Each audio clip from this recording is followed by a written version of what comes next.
be aligned with human goals, AI should be more seamlessly integrated with human intelligence. For the AI we develop to benefit people, we need to facilitate intuitive human-AI collaboration and effective human oversight of AI systems. This includes directions like building AI agents that can proactively collaborate with humans to accomplish tasks in real-world scenarios, and building testing and debugging systems that facilitate seamless communication and collaboration between humans and machine learning models. In this session, we will hear from Karthik Narasimhan of Princeton University about building intelligent agents that learn to operate in the world through language understanding and interaction with their environment. We will also hear from my MSR colleagues, Scott Lumberg and Marc-Alexandre Code. Marc will describe ongoing work on collaborative interactive agents and how we can leverage Minecraft as a platform for developing and evaluating them, while Scott will present adaptive testing, a new process and tool that leverages the complementary strengths of humans and language models to find bugs in NLP models. Hi, everyone. Welcome to the Microsoft Research Summit 2022.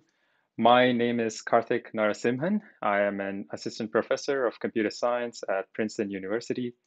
And this talk is going to be about language-guided machine learning and how we can use that to better align machines and humans. So if you look at modern day machine learning, I'm sure most of you are familiar with the fact that deep neural networks are basically ubiquitous, right? So the way we train our systems is usually by using loss functions and rewards. If you have, for example, supervised learning, we collect examples of the correct answer. And in paradigms like reinforcement learning, we have the ML developer provide a reward specification for good and bad outcomes.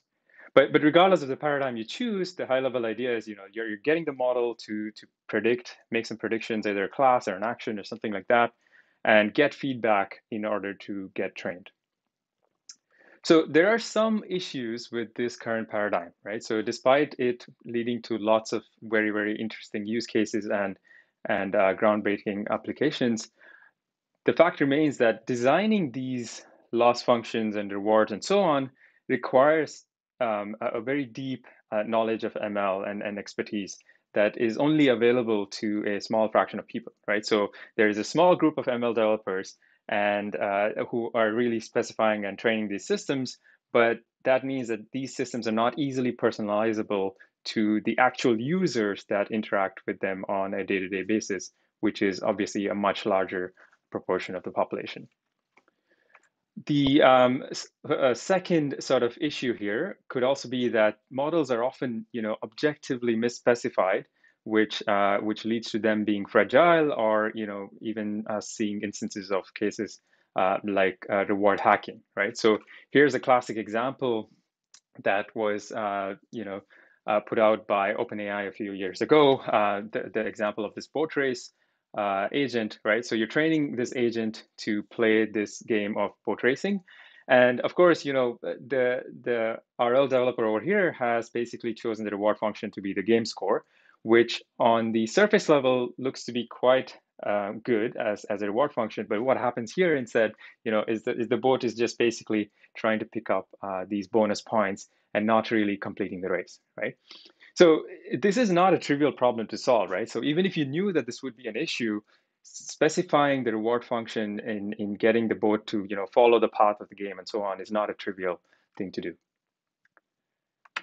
And finally, one more issue with this kind of a paradigm is that it's often hard to interpret the results of changes that we make to the model or the task formulation itself, right? So for example, you take a classifier and you change the set of output classes, or you take an RL agent and perform some reward shaping. It's often hard to a priori determine how these changes are going to affect the model itself and its behavior itself.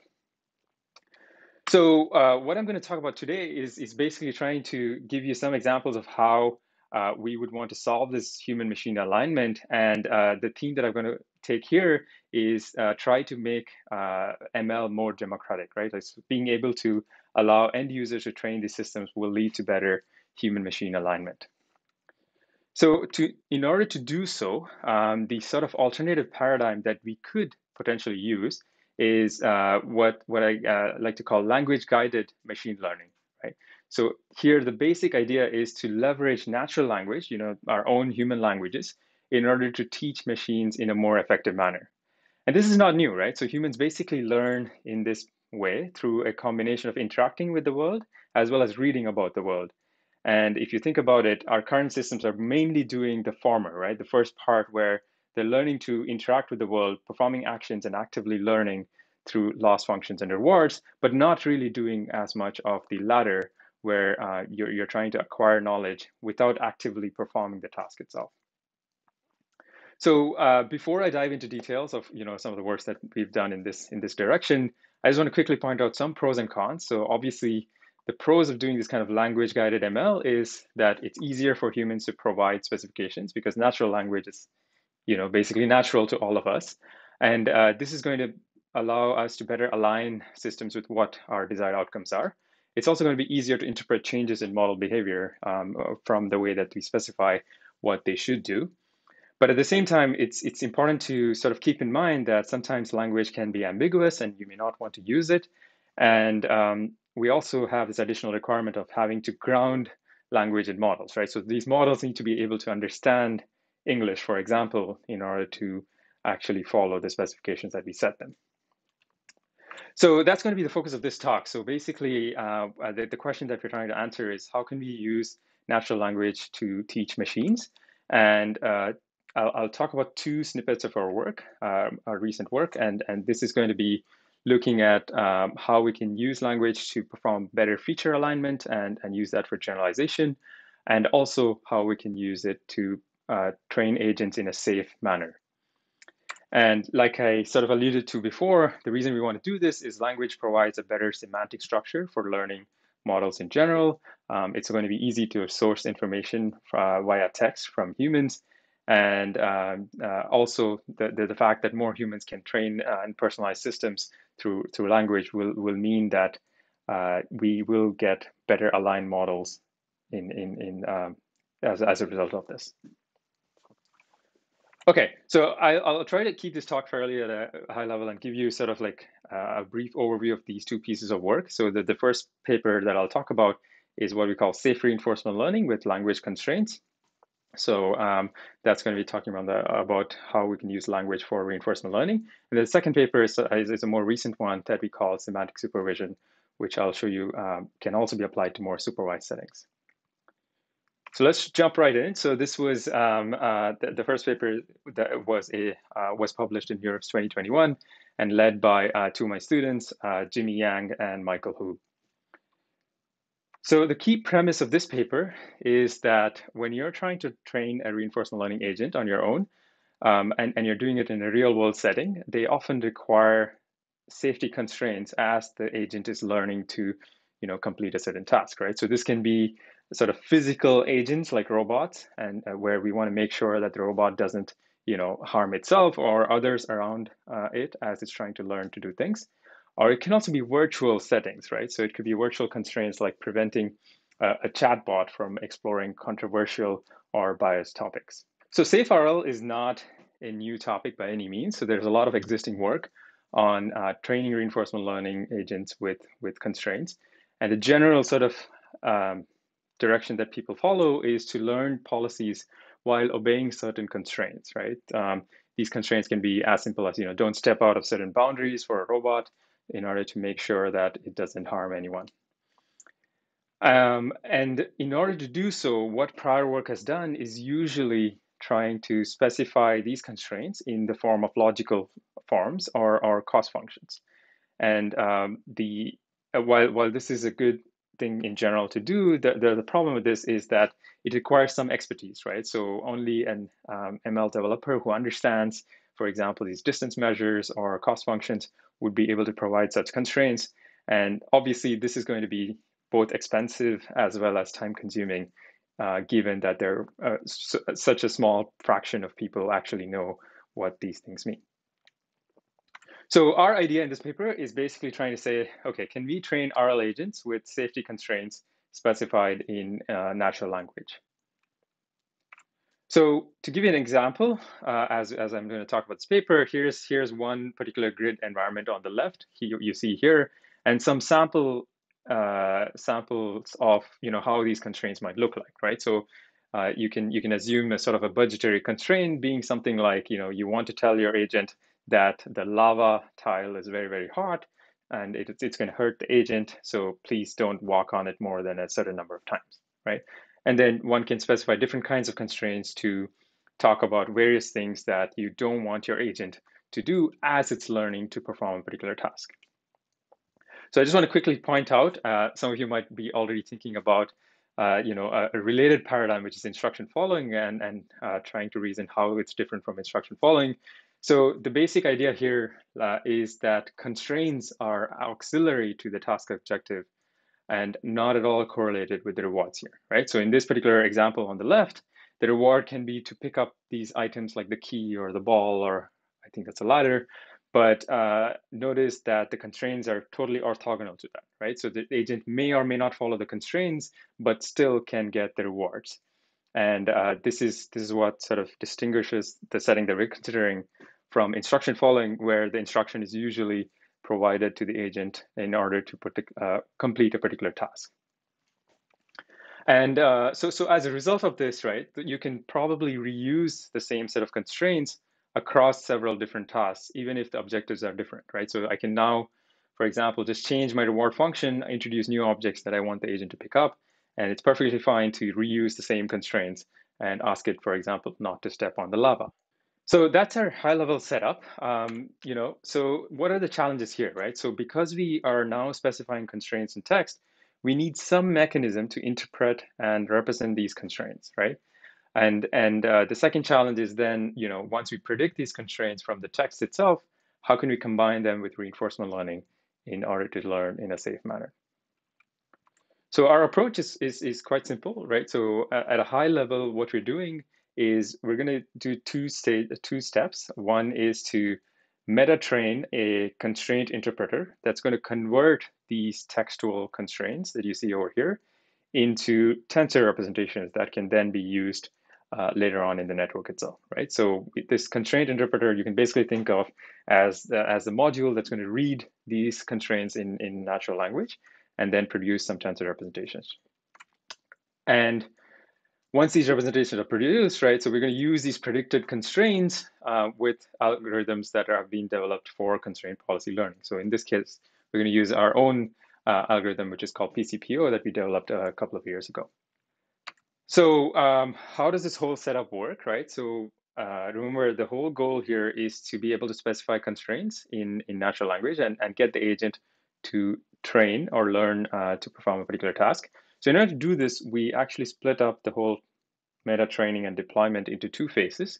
So the first phase is what we call safety training. So this is the phase where we're learning the constraint interpreter. This is basically, the grounding phase where the constraint interpreter has to learn to understand the constraints that are specified in language, right? So it doesn't have a sense of this a priori.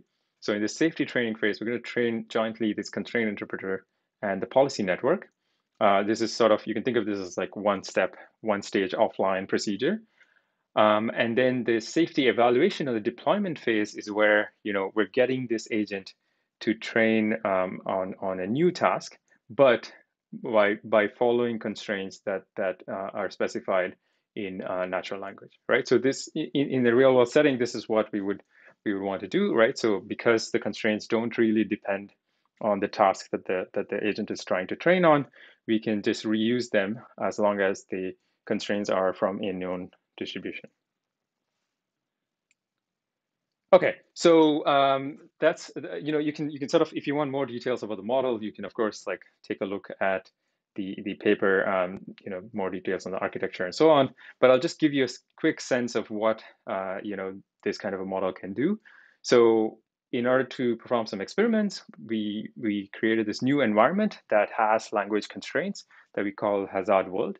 So Hazard World, here's an example of one of these worlds, right? So it contains several different maps. These are basically navigation environments that where an agent has to move around and pick up different objects in order to complete the task. And what we did was basically to crowdsource descriptions of these constraints using Mechanical Turk. So we got roughly around more than 3,000 constraints that we paired with 25,000 plus maps, and we were able to create these different combinations that are provided to the agent for training and testing. So you can see examples of these different types of constraints. We have a more detailed breakdown in the paper, but the idea is, you can use constraints to specify different kinds of things that can be budgetary, or things like sequential constraints that tell an agent not to do a particular action after doing a particular prior action. Okay, so here's just a sample set of the results, right? More are in the paper, but here what we're doing is, we're evaluating the model's learning capability while adhering to budgetary constraints on one of these hazard world environments. And over here, what I'm showing you is basically Polko, which is our method in red, compared to a bunch of baselines, right? So the first two baselines are basically some form of constraint fusion architecture, which is very popular in instruction following, with or without a safe RL algorithm. So CF with PCPO is just using the constraint fusion architecture with the PCPO algorithm, which we also use. But the second one is constraint fusion with TRPO, which basically does not pay any attention to the safety constraints at all. And you can see, right, in terms of reward, we're able to get better than all the baselines. But at the same time, our violations are much lower than the particular baselines, which is what we want, right? So we don't want the agent to violate any of the safety constraints. It's not zero, but I think future work can further improve these kinds of models in order to get a better performance on these tasks. Okay, great. So hopefully that gives you a sense of like what we can do with constraints. Let me then move on to the second work that I want to show you. This is what we're calling semantic supervision. This is work that was jointly led by Austin and Amit, two of my PhD students here at Princeton. So in semantic supervision, we're looking at the supervised setup, and the key idea here is to learn classifiers that predict over semantic class descriptions instead of class IDs. So in order to contextualize this, let's just quickly walk through what a standard classification setup looks like, right? So we usually have some inputs, right? So this can be a piece of text or an image or something else that you want to classify. And the outputs usually are some class ID, which which take the form of some integer labels, right? So you map each class into one of these integers, 0 to n-1 if you have n classes. And the goal of the classifier itself is to learn this function f from x to y. So that you're sort of being able to classify any new input that comes into one of these buckets, which are the outputs. So in the standard setting at test time, we are expecting this classifier to generalize to new inputs x that are not seen at training time, right? And this is sort of like the general setup and expectation that you have of a supervised classifier. But if you think about the output space of this particular classification setup, it's very limited, right? So you can only predict from the set of class IDs that you've seen during training, right? So in this particular case, for example, F likely can never predict a new class, let's say a 3 or a 4, because it's never seen them during training. And moreover, this is true even if the class 3 or 4 is actually made up of concepts that are known to the model, right? So let's just say 3 or 4 is a variation of one of the classes that the model has seen. There's no easy way for you to use that information in order to get this model that's trained on 0, 1, and 2 to predict in this new space. So as an alternative to this setup, consider this multiple choice kind of classification setup where each of these choices are more semantic, right? So in this case, we have a model that's trying to classify this input image over here and try to predict from one of these different options, right? So in this case, what we're trying to do is allow the model to read these options before picking one, right? So these options are no longer just integers. They actually have some semantic content to them. So this gives us several different advantages. So first of all, the number of choices can be varied, right? So you can give it 3 at test time, whereas at training, you could have given it 2 classes or more classes, and so on. The second thing is that, second advantage is that each of these choices can be described in several different ways, right? So you can, depending on the task, you can describe a tiger in different ways. So let's say you're trying to classify an image, maybe you want to focus more on the visual aspects of what a tiger is. But if you want to, let's say, classify hunting habits in a video or something like that, you could talk about movements of the tiger and so on, right? So the same class can be described in many, many different ways, depending on which works well for the task itself. The third advantage that we can have that this sort of a setup provides out of the box is that new concepts can be provided as choices in terms of known terms, right? So let's say we trained this model on, dogs, tigers, and fish. We can now potentially use it to classify a zebra, as long as we can describe zebra in terms of concepts that the model has already seen. For example, what zebras have stripes and are not domestic. So if the model knows what are stripes and what it means to be not domestic, for example, the environment is not domestic, then in theory, the model should be able to classify zebras, even though it's not seen any of them during training. And finally, this is an advantage that I think is sort of underexplored in the current setups, current existing supervised learning setups. We can also allow these choices to span various levels of granularity, right? So for example, we can train a system on individual animals, but then ask it to classify over higher levels of the hierarchy. For example, classify among cat species versus reptiles or mammals and so on. So the only thing that one has to do for all these different cases is just choose the set of descriptions that you want to provide the model with, and then allow it to read all of them and then pick whichever one matches the input in the most optimal fashion. So that's really the key idea behind our framework. So we're calling this framework semantic supervision. The idea is quite simple, right? So we're just going to replace class IDs with descriptive choices. So the top part that you see here is what a standard supervised learning setup looks like with these integer IDs, but we're going to replace it with things like text descriptions or even JSON descriptions, right? So it doesn't have to be limited to just English descriptions of each class. You can use anything as long as it provides a more semantic view of the class itself.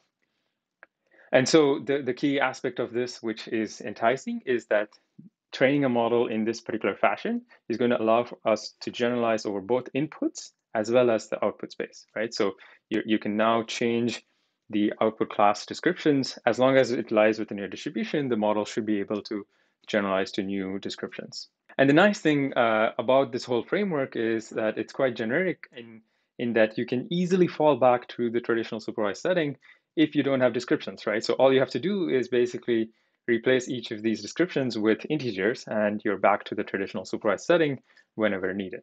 So, okay, so let's just talk through a quick idea of how a simple SEMSUP model would look, right? So in the paper, we can basically think of this as having two main components, an input encoder, which is any standard encoder that you use for the task, as well as an output encoder G, which is basically used to encode these descriptions, right? So we use something like a BERT-small model to encode each of these descriptions.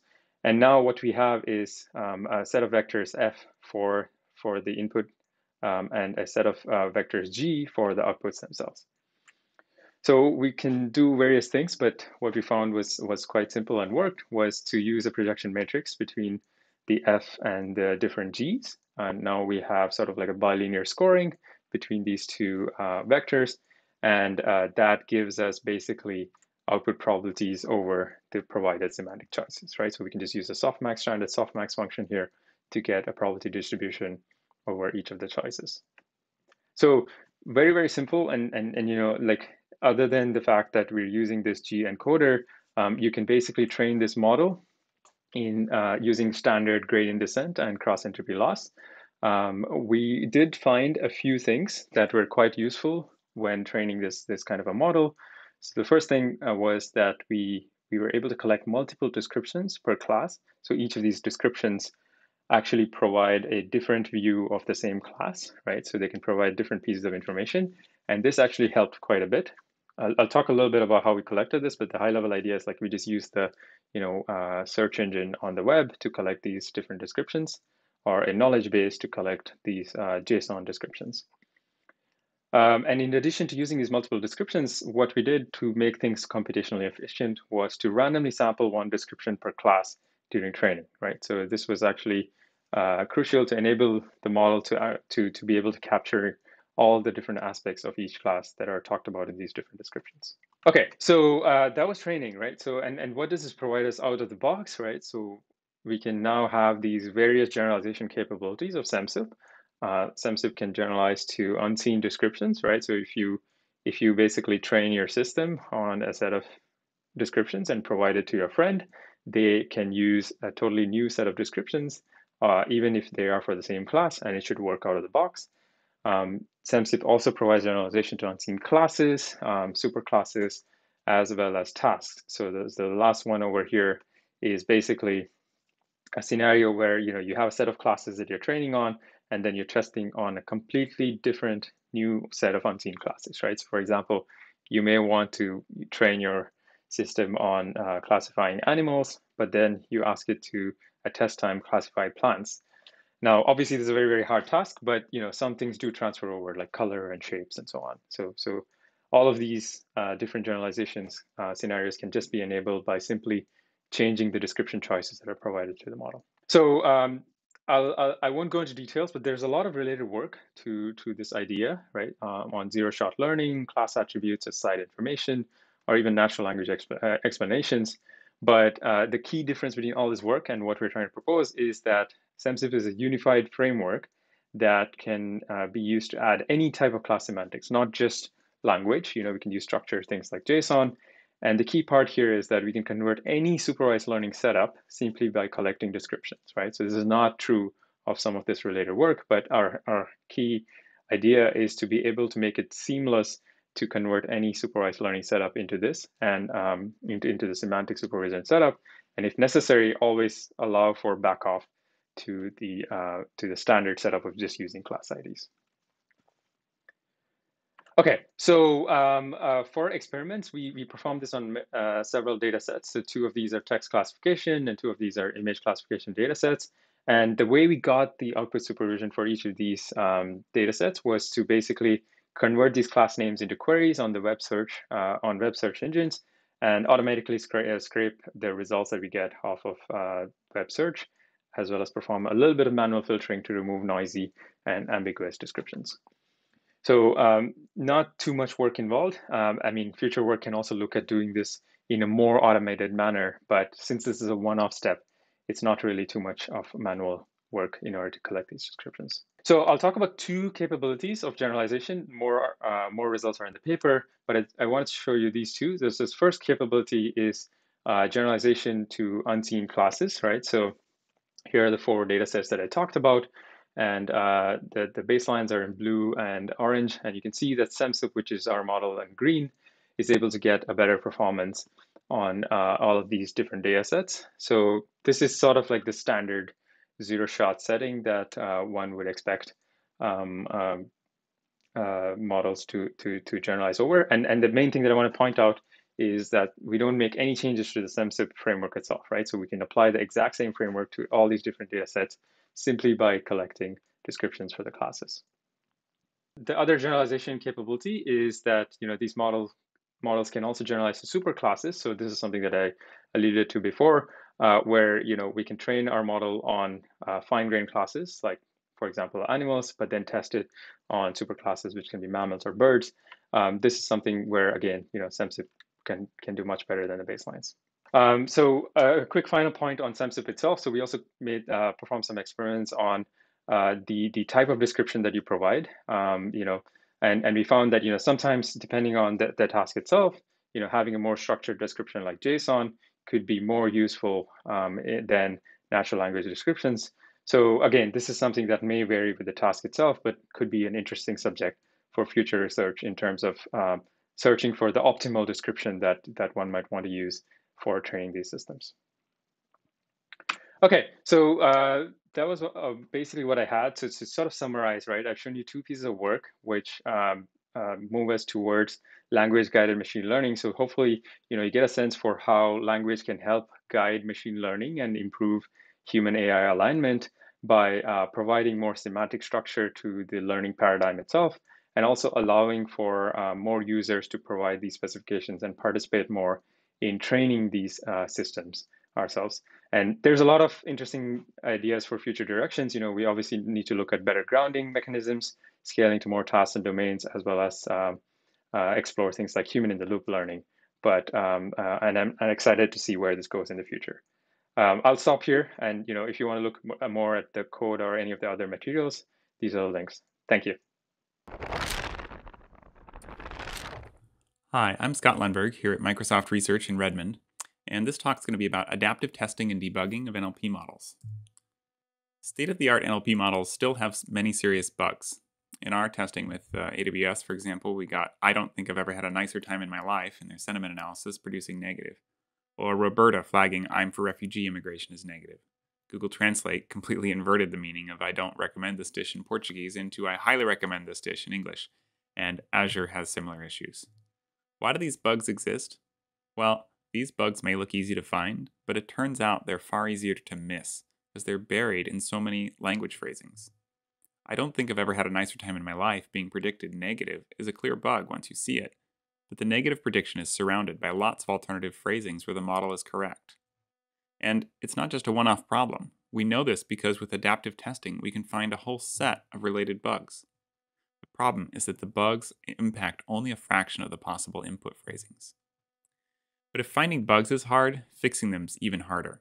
This is because, while it's easy to fix a model to eliminate a single bug, it's hard to do that without creating new bugs. For example, if we fine-tune on immigration data to fix a Roberta bug, it certainly fixes the bug, but unfortunately, it'll create a new bug. Now, all immigration statements are considered neutral, even those that are truly negative. So how can we effectively find and fix bugs? Current approaches fall into two groups: those that are user-driven and those that are automated. User-driven methods rely on the user to generate and write tests. The benefit of relying on the user is that the user should know the right behavior for the model, and they can often decompose the testing into useful concepts. The downside of relying on the user is that they're slow, and we're also forced to rely on variable human creativity.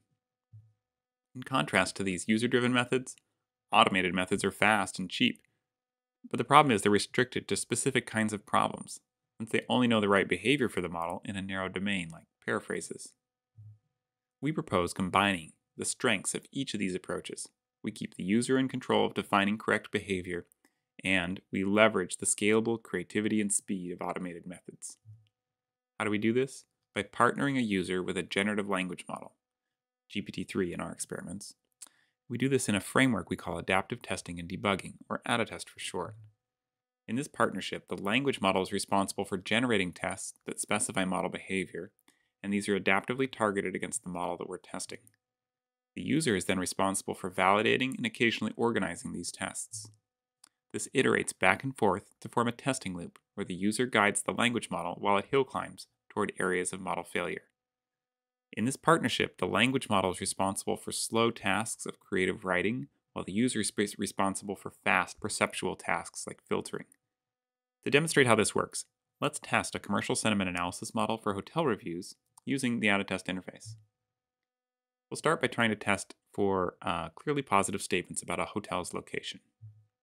To do this, we type in a few clearly positive statements about hotel locations. Note the model passes all our initial tests.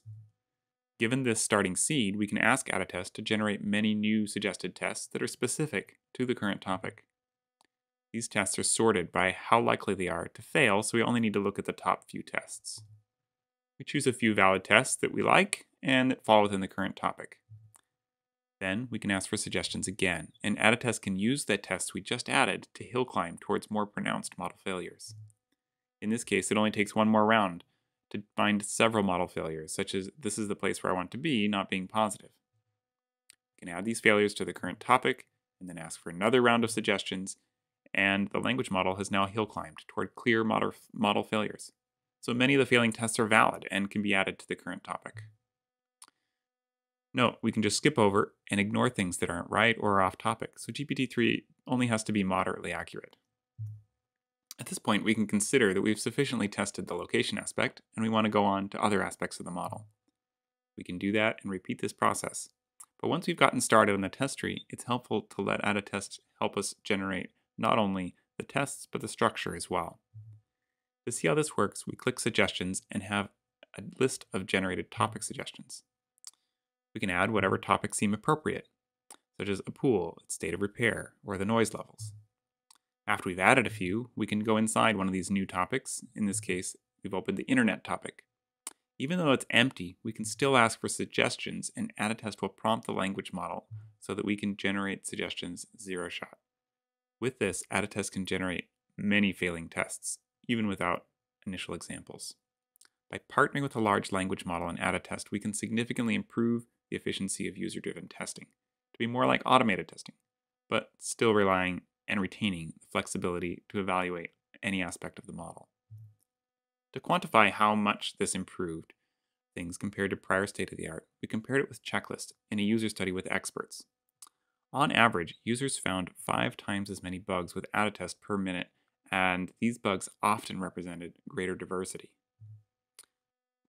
Once we've done the testing loop and enough bugs have been found and organized into a test tree, we don't stop there. The user then engages in an outer debugging loop to fix the bugs. Once the model's been updated, we then repeat the testing loop to search for new bugs. Here's a simple example of the debugging loop. Targeted at a set of immigration bugs in a sentiment analysis model based on Roberta. These bugs are examples of neutral immigration statements that are incorrectly classified as negative. To fix these bugs, we fine-tune the model on a 50-50 mix of these tests and data samples from the original dataset. The result is a new model where the neutral immigration statements are now correctly predicted as neutral. But we don't stop there. We instead continue the debugging loop by running the testing loop again, now targeting our new fixed model. This results in a new set of tests that reveal a new problem that we actually introduced while fixing the previous bug. That truly negative immigration statements are now also predicted as neutral. To fix this, we refine-tune the model on a larger test tree with both sets of tests. It results in a model where both negative and neutral immigration statements are correctly predicted. We repeat this process until it's difficult to find serious bugs. It may seem like an idealized example, but unintended shortcuts like this happen all the time. Fixing one bug can easily create other bugs, and these new bugs will not be caught by our current set of tests, since after the initial set of tests have been used to update the model, they no longer represent test data, but training data. Fortunately, retesting a model in AdaTest is relatively quick for the user, since the language model can do most of the work given a prior test tree. This enables a tight, iterative debugging cycle that mirrors how developers debug code during traditional software development. To measure how effective this debugging process is, we ran it on a set of topics from the checklist paper, targeting a paraphrase detection model and a sentiment analysis model. While checklist is not designed to fix bugs, we can fine-tune on template-generated instances to create new models that pass the tests. For AdaTest, we iterated a couple times through the debugging loop, focusing only on these checklist-defined topics. In checklist-based bug fixing, which is not iterative, fixing some topics often breaks other topics. While for AdaTest, it is very rare that other topics are broken, since problematic shortcuts introduced by the early fine-tuning rounds are found and fixed in the later rounds. Let's consider a case study that puts this whole loop into practice for a real application. A team at Microsoft trained a classifier to predict if a sentence represents a to-do or not. A standard training process achieved a 0.95 cross-validation F1 score. But later testing in the wild showed an F1 of only 0.53. This highlights the need to test NLP models beyond just cross-validation. Thankfully, this team had tested their model carefully. They developed a set of checklist tests and then augmented their training dataset with GPT-3 generated data designed to fix the issues uncovered by checklist. This was a long and labor-intensive process, but it boosted their model performance, their out-of-domain model performance, significantly to 0.66. We then introduced AdaTest to the team and spent a few minutes demoing the functionality, after which one team member spent about 4 hours running the AdaTest debugging loop on their model. The result was a significantly improved F1 score of 0.77 and a thorough specification that they could use to validate new models. So, in conclusion, AdaTest combines the best of user-driven and automated testing to leverage the complementary strengths of humans and language models. And it enables users to engage in a test, fix, retest loop that mimics traditional software development and helps avoid bad fixes that create new bugs. I think it demonstrates the opportunity for us to think about how users and language models can work together in a synergistic way that impacts software development as well as ML development. Thanks, and check it out on GitHub. Hi, my name is Marc-Alexandre. I'm a researcher at the MSR Montreal, and I first want to thank the organizer for inviting me to give this talk. In this talk, I'm going to talk about what I call literate autotelic agent in an environment such as Minecraft. So for people that are not familiar with Minecraft, Minecraft is one of the most popular game in the world. It is an open world where you are free to build, explore, and create things in this environment, which is composed of different cubes of different texture and different materials. And Minecraft has been used for research since 2016 with Project Malmo using it as a wrapper around Minecraft and allowing the researcher to explore developing agents or artificial intelligence for that game. And there's a lot of competition as well that have been created around these themes like MineRL and iGlue that are still ongoing today. And more recently, there's a project like Minecraft Codex, VPT, and MineDojo that are really focusing on building the next generation of AI for Minecraft. And what is more interesting to me with this game is the open world aspect and the emergent gameplay, where with simple game mechanics, you can achieve like really complex outcomes. And as you will soon see in the rest of the talk, it's, I think, really suitable for exploring literate autotelic agent. So what are those literate autotelic agents? Those are systems that can interact with an environment, that can imagine their own goal, and they can leverage textual knowledge and feedback. So let's go point by point here, focusing on the agent part for interacting with an environment. The traditional way, or the go-to paradigm to use, is reinforcement learning. So this is like a typical process of training an agent to interact with an environment. So we have an agent that is going to condition on a state and take an action. It will send that to the environment, and the environment will reply with an updated version of the state and potentially some numerical reward that is going to signal to the agent if it was a good action or a bad action. Concretely, what we want to do is use Minecraft as the environment, the main character as the agent. An action could be like jumping, and the state would be like jumping over a fence. But there's like main drawback with reinforcement learning. The first and most important thing is that it's really simple, inefficient. So it requires a lot of trials and errors to learn anything that is really useful in a game, especially in a game like Minecraft, which is very fast. Typically in Atari games, it takes millions of interactions before even achieving like some decent performance. And there's also another major problem is that some environment doesn't necessarily provide numerical reward that might be useful for the agent. Like in Minecraft, there's no reward that is given. The agent has to determine by itself if it was a good thing or a bad thing. And that's where autotelic agent comes in. So autotelic means that the process for achieving a goal is more important than reaching the goal by itself. And it also comes with this aspect of having an agent that can generate their own internal goal and reward mechanism. So like I mentioned, there's no reward in Minecraft, or not explicit reward, at least. And that's where we are going to add this, this other loop here, that the agent will come up with its own internal goal, like in the game, is going to try to achieve something, and is going to measure the success of this goal as well. There's also drawback here, because achieving a goal still requires a lot of trials and error, so it's not super efficient.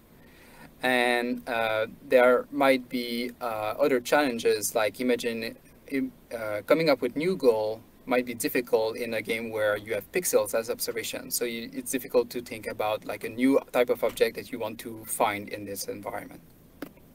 And that's where the literate part of the literate data lake agent comes in.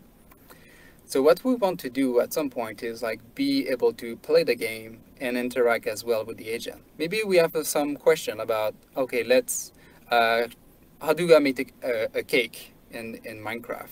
And hopefully we would want to interact with the agent and maybe he can help us with that.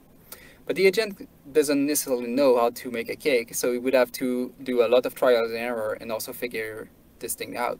Or if it can access external source like knowledge, like a Minecraft wiki, there's a ton of information about Minecraft out there.